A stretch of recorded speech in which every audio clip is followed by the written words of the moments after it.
You're now listening to the Adiel Gorel Show. Each episode, I'll bring you the latest news from my discussions with top health and wellness experts so that you can bring yourself into better health. Today, on the Adiel Gorel Show. When you actually tell someone to take a belly breath, often they can't because the muscles have been locked short in the middle of their body, and that letting go doesn't give them a belly breath. Sometimes they even have to push into their hands is the cue, because it's not even about letting go. We've lost that. We're so far from that at this point. Thank you, everyone, and welcome to the show. It's so great to have you here. You know, we like to bring the best people, and today we have a real treat. We have Dr. Belisa Vranich here with us, who is an expert on breathing and many other things. We're going to learn a lot from her. Welcome, Dr. Vranich. It's a pleasure, to have you on the show. It is an absolute honor to be on your show. I'm very excited to be here. So, you are a psychologist, among many other things.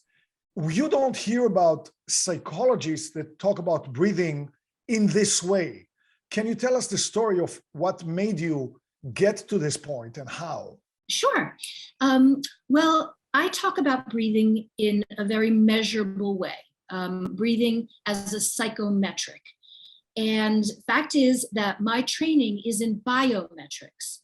So, my training is in psychometrics. So I look at a person according to a lot of testing.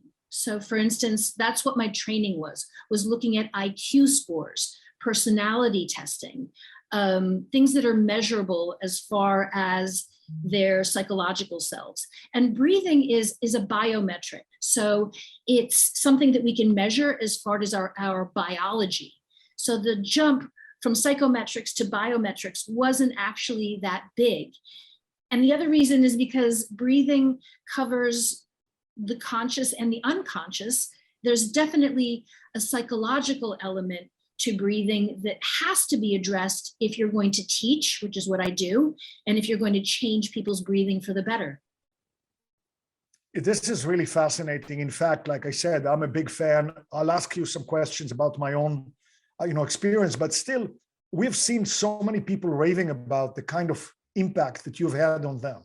Some even say your method of breathing, it was almost a hallucinogenic type of an effect. Mm-hmm. If you can tell our listeners a little bit more about your method of breathing. Sure. And why it's so effective. Well, the word I keep hearing is life-changing. And I've been hearing that word for a long time. In the beginning, I thought it was a discrete event, but I've been hearing it so much in the last 15 years that it really has to be something about the method that is life-changing. And again, the breath that I teach has to do a lot with how you are breathing, the how. If you are using the right muscles, if you are really supporting the nervous system, if you're using the breathing as a tool in a very deliberate way, and a very measurable way. So the life-changing or the sort of mind-altering sense of it comes that a lot of people have not been given the tools to help themselves. And this is a very, very specific, intense tool that's right under your nose that you can do to help with many different things, from things that are specifically, very physical, such as acid reflux or heartburn, to healing trauma or healing, getting closure on an event. So it really spans, the breadth of it is, no pun intended, very wide, but it's also very empowering. And often there's a gap in the person's history that someone who comes to see me, they've seen specialists, they've seen doctors, they've read, they've tried to help themselves, and there's been something that's been missing. And often it is the breath. I like to take one little takeaway sometimes to simplify even our viewers And then when I was looking at your, material, by the way, I got your book years ago. It's not like I just got it so I can interview you. But one thing that really struck me, it's so simple and yet it makes an effect, is when you inhale, you do it from the bottom part of your lung, from the bottom part of your torso, and you let it expand 360 degrees. It's such a simple idea, but as I sit here, I'm doing it right now, already just this one thing makes a gigantic difference. Yeah, it's fascinating that I don't love the word biohack because I don't know if I believe that there are hacks with your biology. I think there are things that are very real and very complex, but just being able to breathe the way we're supposed to, again, there is nothing new in breathing.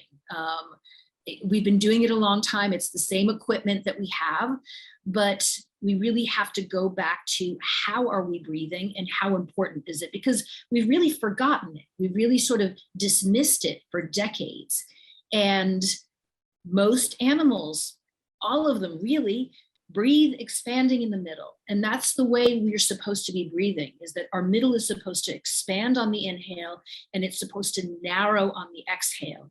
And when we look at the way most people breathe, and I do mean 8 to 9 out of 10, they're not breathing that way.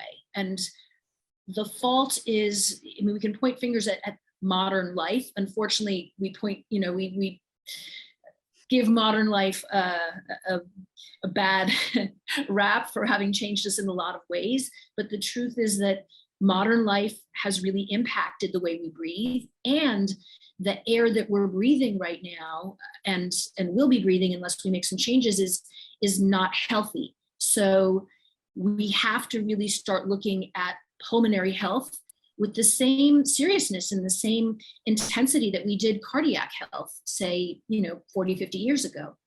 They're related. Yeah. By the way, I think that's something I want to know what you think about that.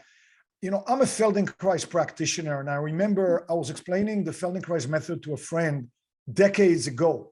And I told her, well, you let your belly loose. And she recoiled in horror. But what? Your belly is going to protrude? No. So, we need to walk around, according to a lot of people. Boom, we are all tight we are abs, our stomach. And that leads you to hold your breath right there. Yeah. Yeah, you're on target. I mean, Feldenkrais is fantastic. Fantastic. What can I say? But you can still have abs and be able to breathe expanding in the middle. So that whole concept of needing to stay braced all the time comes from different places. And sometimes it's a muscular corset. So if you have someone who's very lean and does a sport such as a sport that needs to be braced, where you need to be braced a lot, sometimes they continue to brace all day long, which is not good. Sometimes the brace is one that's psychological, because when we're getting ready for something, whether it be something we're looking forward to or something that we're not looking forward to, we brace our middles. It's a predatory, preparatory type of stance that helps. However, we need to be able to do both. We need to be able to expand in the middle. And that belly breath, where you let your belly go, is really just the first step, because I don't mean for people to be walking around with no brace, walking around with no strength in their belly. They need to be able to let their middles unbrace and then to be able to squeeze and exhale. And we don't do that anymore. We walk around very braced all the time. And when you actually tell someone to take a belly breath, often they can't, because the muscles have been locked short in the middle of their body, and that letting go doesn't give them a belly breath. Sometimes they even have to push into their hands is the cue, because it's not even about letting go. We've lost that. We're so far from that at this point. Yeah, so I was very fortunate to work with Dr. Carl Stau, who was called Dr. Breath. And I was very gratified to see in your materials, you talk so extensively about the diaphragm, because that was the linchpin of what he was doing. Basically, what he said is, I want the exhale to be complete. And then the inhale will happen automatically. The diaphragm will move to let you get the air in. That seems to have, of course, I mean, I know it's all the same, but that seems, to have a lot in common, Yeah, absolutely. I mean, I love the phrasing of that. It's simple and it's beautiful, and it will at least get you one good breath.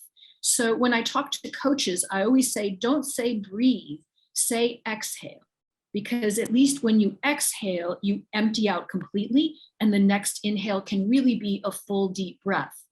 So that way of thinking is fantastic. And actually, someone pointed this out to me the other day, that in Korean, the figures for exhale, for breathing are exhale, inhale. And I love that, which is that you have to exhale first before you inhale. And I'll go ahead and describe for people that might not understand why that's so important, is that if your exhale is poor, your next inhale is not going to be a deep breath. And if you continue this way, your breath is automatically going to be a small breath, which then translates into having to be a faster breath. So in order to slow your breath down, it's important that you exhale well first before you inhale, and then continue exhaling well and taking that good inhale. And again, from what I write, the diaphragm is my favorite muscle in the body, because it affects everything above it and everything below it. And it's so funny that it's such a large part of our, inside. It's such a dominant and important, and nobody talks about it. Yeah. It seems like, it's a, the forgotten, Yeah. And in Breathing for Warriors, I talk about giving the king his throne back, or the queen her throne back, however you'd like to think about it, is that it's a muscle that needs to have its throne back, its position in the body. That is one of an incredible importance. So just because it's not on the outside and it's not a flashy muscle, it's one that we don't feel. It's terrifically important. It supports the heart from underneath. It supports the lungs from underneath. It is intimately attached to the nervous system. It helps digestion and back health, and even affects pelvic floor and balance. So we do need to focus on the diaphragm. And I've been lucky enough to come across really wonderful people that have paid attention to the diaphragm. So whenever I speak about it, I reference them, because I certainly didn't know enough about it. And I had to study. And find folks that love the diaphragm as much as I did, and that would describe it and give it all the accolades that it deserved. Yeah. So, is there a link between what you talk about in your work and the work of Dr. Buteyko? Not much. Although obviously anyone who is working in the breathing space, I have tremendous respect for, because it hasn't been an easy place to work. We've met with a lot of resistance in the past, but I think we come from different places as far as what we teach, although we both, Buteyko practitioners and I, have tremendous respect and understanding that breathing is the foundation of your health, and that affects your biochemistry, your psychology, your physical self. So we might overlap a little bit, but no, it's a little bit different. So if I go back to that little point that I was so taken by from your work, you inhale from the middle, you expand the middle, but 360 degrees. So we never really think about expanding our back, but you do. And then when you exhale, like all the young children or, the animals, you narrow it. So, how can we learn to apply this and make it into a habit? So again, this is where the psychologist comes in, is that, I worked in something called public education for a long time, which is developing campaigns to try to get people to understand health habits. And it's challenging is not the word. It's probably just outright um, frustrating because you take scientific information and try to present it in the way that makes people care. So the easiest examples are not to eat too much sugar, or to not smoke, or to make eye contact with your infant. Things that seem very basic, but that are very necessary and don't happen all the time. So, and I've completely lost my train of thought. I'm so passionate about that. I went off. We were talking about how to learn to make it a habit. I mean, okay. So yeah. in breaking habits, human beings are funny, is that they won't do things unless they are absolutely convinced that it's necessary. We are designed to conserve energy. So changing something, we really have to believe that it's important. So you know this, that you're not apt to change a health habit until someone really close to you keels over and dies from that problem. And sometimes even then we won't change things. So as a psychologist, I knew that humans need to understand before they change things. You can't just take a belly breath. You can't just tell them. They need to know, and it needs to be an aha moment for them to change. So the aha moment usually comes before the exercises and before the belly breath and the 360-degree breath, is to understand anatomy. And what I found was that most people did not know where the diaphragm was, how it works, don't really understand how the lungs work. They talk about, I'll give you an example, although I don't want you to say this, it's something I keep telling my students don't say. Breathe into the diaphragm. Well, you can't breathe into the diaphragm. You can breathe into your thoracic cavity, but the diaphragm is a flat, rounded muscle. You can't breathe into it. It's not a bag that you breathe into. So there's all this confusion because of those words. As a psychologist, I had to look at the words and see, what do these words mean to people? What does it make them think? So the other word I don't use is the diaphragm contracts on the inhale. And it's true, the diaphragm does contract on the inhale, but for your average person that looks at the experience from the outside, from what they feel, contracts means this. So if the diaphragm contracts, then the middle of the body must narrow on the inhale. And that's the opposite. So the diaphragm flattens, it pushes the ribs open, and that's where you get that middle of the body breath. Now, the 360-degree breath that you love so much, understandably, is one that comes later. We have to learn in baby steps, and we have to learn in what's called successive approximations with success in each step that helps us continue to be interested. So the belly breath is what's called an anatomical breath, is when you inhale, your spine wants to move and your body wants to come forwards. Now, that's not the breath you should be taking in the gym. That's not a mechanical breath that's sound, but the inhale, doing this on the inhale, is what feels natural when you let yourself do that. Once you understand and can really remember that lower body belly breath, and you're moving your hips and it makes sense, you can tell me, yes, I'm doing this because the best part of my lungs, the densest part, are in the middle of my body, because the diaphragm is also in the middle of my body, and you understand the anatomy. Now we can start understanding what's on the side of the body. Okay, what about the back of the body? There are sports where athletes do not breathe forwards. They can't. They have to be able to breathe backwards. And if you don't know that you have lungs that go all the way down your back, 4 inches above your waistband is where they start, then you wouldn't even want to breathe through your back, because you'd think, oh, well, there's just muscles back there and there's a spine, but that has nothing to do with my lungs. So understanding is the first step. And then you start with the belly breath. Then you start to do that circumferential breath. And then you change the breath depending on the situation. So if you are a fighter and you need to be braced in the front of the body in case you're going to get hit, you better be able to breathe through the sides and through the back, because you can't hold your breath the whole time. If you row for a hobby, you better be able to breathe through your back, because that's your inhale. When your shoulders are forwards and your back is expanded, that's when you're inhaling. And, sometimes you're going to need to suck in your belly if you're on the red carpet in something slinky and tight.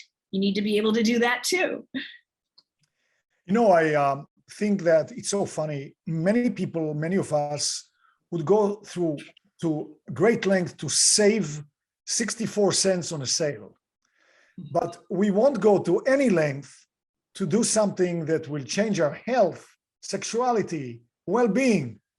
We need something. So for me, there was something I went to a Tantra workshop years ago, and he wanted us to breathe, exhale fully, and inhale fully, just that, without any, technique, just fully exhale, fully inhale, fully. I was like this the whole weekend, and I couldn't help but notice I was funnier. I was fun. I felt fun. I felt fantastic. And so that sticks oh my God, I was a different person. I was a totally, 100% better in some ways just by doing that. So, how can our viewers tap into what you have? Is there a class? Is there one-on-one? How can they be in touch? Because I want everyone to be able to learn and implement. Sure. I'm giggling. I'm thinking about how your Tantra class made you feel funnier. And I'm wondering if it wasn't the breathing and it was more of the Tantra, but that's probably a different podcast and a different guest. I now teach teachers. I don't do as many privates because, although I love them, it's affecting one person. So right now, my mission really is to get this information out to as far and wide as possible, and to have as many people learn it and take it on as their own as possible. So I teach teachers. I teach folks who work in HR and need to understand productivity, but also need to understand health. I work with either physical therapists or chiropractors who have, clients that need to breathe better and somehow are having a hard time unlocking that diaphragm.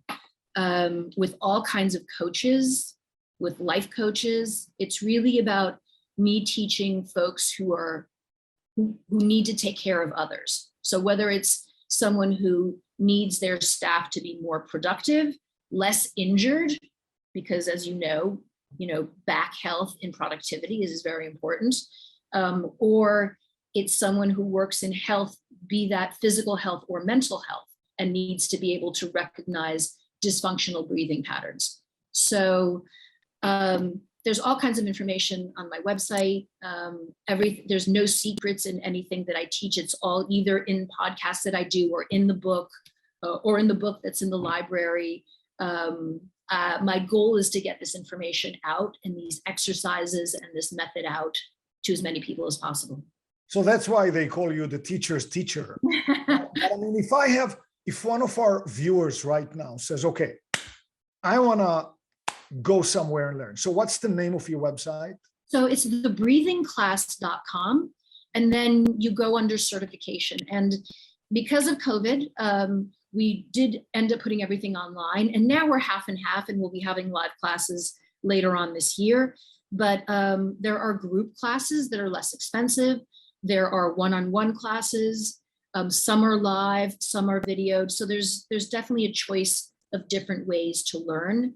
And then there's the regular class just for your average civilian. And then there's the warrior class for folks who are either interested in tactical or combat or mixed martial arts, or work with a sport that's a high pressure sport that needs that kind of attitude. Yeah.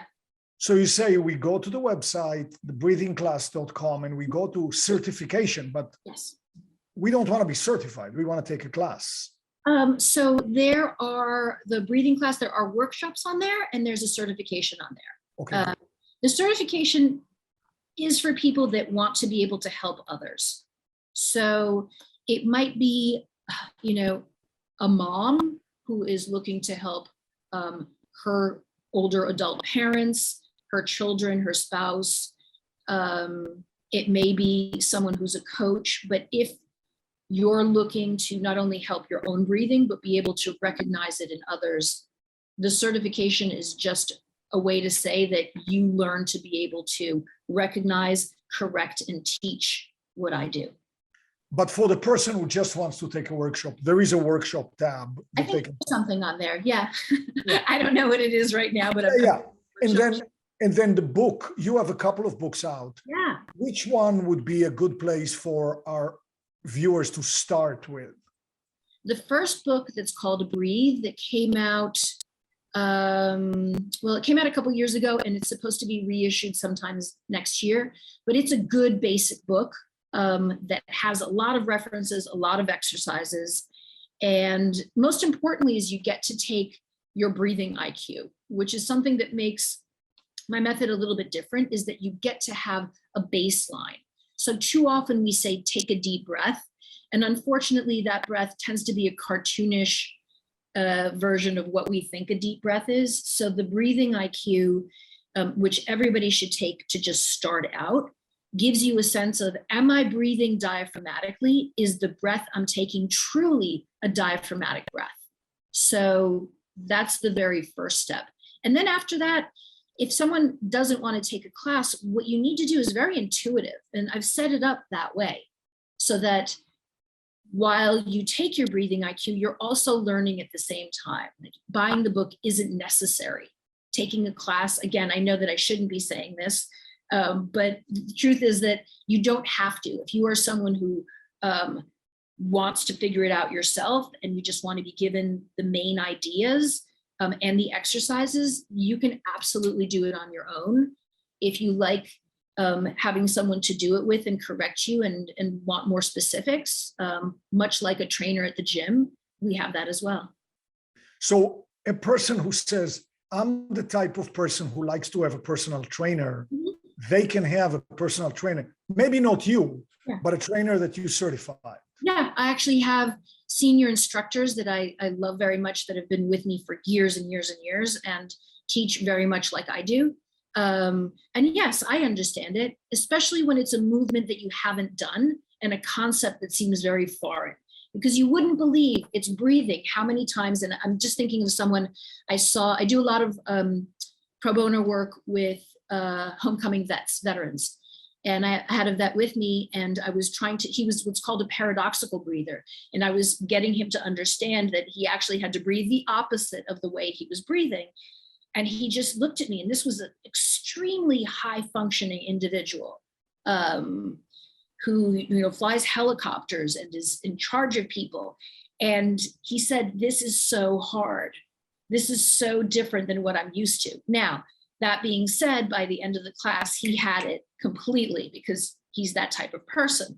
But doing something with your body that in the beginning seems completely unnatural can be a little hard. I understand that. Stay tuned for part 2 of this interview. Thank you for joining us today. I know you love what's coming next in part 2.